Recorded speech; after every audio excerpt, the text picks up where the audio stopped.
Good morning students তোমাদের রিকোয়েস্টে basic English গ্রামারের আরো একটি ইম্পর্টেন্ট ক্লাসে চলে এসেছি।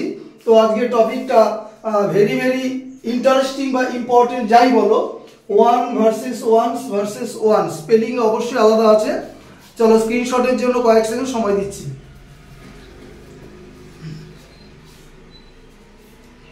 চলো ক্লাসটা শুরু করি। This is Sushant sir. তোমাদের বহু আকাঙ্ক্ষিত ক্লাস বেসিক ইংলিশ গ্রামার, সবাই জানো একটু বেশি করে দেয় ক্লাসগুলো, কারণ যারা আমার বিগিনার্স ক্যান্ডিডেট আছো, যারা আমার কাছে অনলাইন বা অফলাইনে পড়ে তাদের উদ্দেশ্যেই, এবং যারা মডারেট বা অ্যাডভান্স লেভেলের ক্যান্ডিডেট আছো তারাও কিন্তু সমান গুরুত্ব দিয়ে ক্লাসটা দেখবে এবং অবশ্যই নোট ডাউন করবে। কি বলেছে দেখো, মাঝখানে আমি যেভাবে ক্লাসটা বোঝাচ্ছি সেভাবে তোমরা নোট ডাউন করার পর বুঝে নেবে, ঠিক আছে? প্রথমে আগে নোট ডাউন করে নেবে। দেখো, ওয়ানের প্লুরাল ফর্ম কি হয়? ওয়ান্স, ONES, মানে ওয়ান মানে একজন, আর তার প্লুরাল নাম্বার হয় ওয়ান্স। ওয়ানটা অবশ্যই ইনডিফিনিট প্রোনাউন, যেটাকে তোমরা বলো অনির্দিষ্ট সর্বনাম। আবার ওয়ানের পজেসিভ ফর্ম কি হয়? ওয়ান্স হয়, ONE'(S).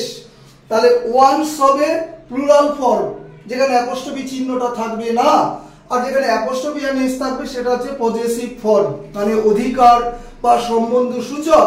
প্রিভিয়াস কোনো এক ক্লাসে পড়িয়েছি যে possessive adjective versus possessive pronoun, ওই ক্লাসটাও গুরুত্ব দিয়ে দেখবে, ওটার সাথে অনেকটাই রিলেটেড।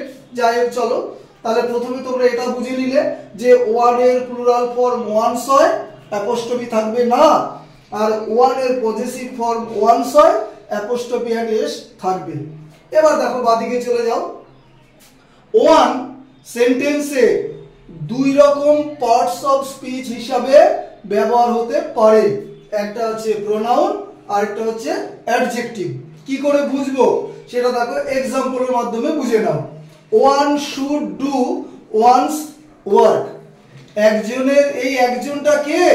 এই একজনটা কিন্তু ইউনিভার্সাল, যে কেউ হতে পারে, ঠিক আছে? এনিওয়ান, ঠিক আছে? সেটা ছেলে মেয়ে বয়স্ক যাই বলি না কেন, যে কেউ হতে পারে, পুরুষ মহিলা।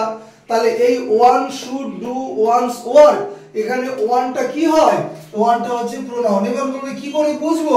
কারণ তোমার ভার্ব কোনটা? ভার্ব হচ্ছে শুড ডু। তাহলে ভার্ব কার সাথে এগ্রি করে? সাবজেক্টের সাথে এগ্রি করে। তাহলে এখানে সাবজেক্টটা কে? সাবজেক্টটা ওয়ান। তাহলে আমি বলেছি এই পৃথিবীতে সাবজেক্ট কি হয়? নাউন বা প্রোনাউন। তাহলে ওয়ান কারো নাম নয়, তাহলে ওয়ানটা এখানে কি হিসাবে কাজ করছে? প্রোনাউন হিসাবে কাজ করছে। নিচের এক্সাম্পলটা দেখো, one boy should do his work. এখানে কেন ওয়ান্স লিখলাম, এখানে কেন হিজ লিখলাম? আমার ডান দিকে রিলেটেড টু এররে বোঝানো আছে, সেটা পরে আসছি। তাহলে আগে বুঝে নাও এই ওয়ানটা, প্রথম ওয়ানটা প্রোনাউন হলো, দ্বিতীয় ওয়ানটা অ্যাডজেক্টিভ কিনা আগে বুঝে নাও। দেখো, ওয়ান বয়, কজন বালক? একজন বালক। তাহলে এখানে বয়টা কি নাউন?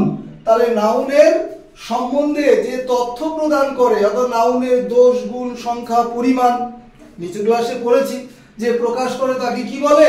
অ্যাডজেক্টিভ বলে। তাহলে ওয়ানটা এখানে অ্যাডজেক্টিভ হিসাবে কাজ করছে। বললে কেন এখানে হিজ হবে?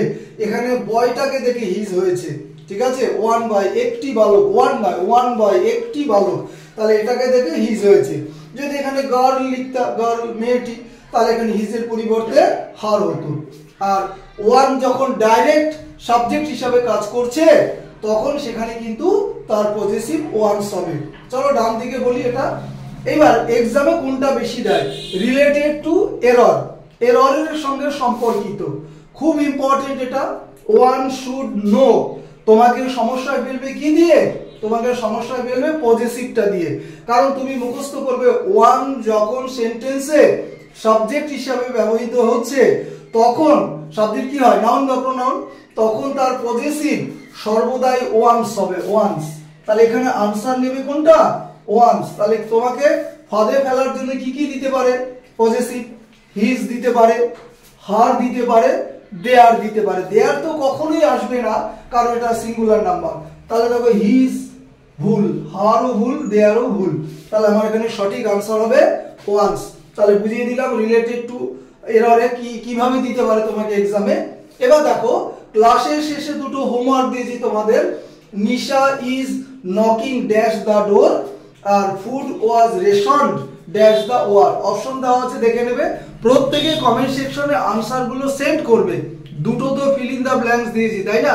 যা সম্পূর্ণ ক্লাসটা বাংলায় বোঝায় সকলেই জানো, তাই সকলের কাছে লাইক, শেয়ার এবং সাবস্ক্রাইব অবশ্যই আশা করতে পারি। ক্লাস শেষ করলাম। Have a good day.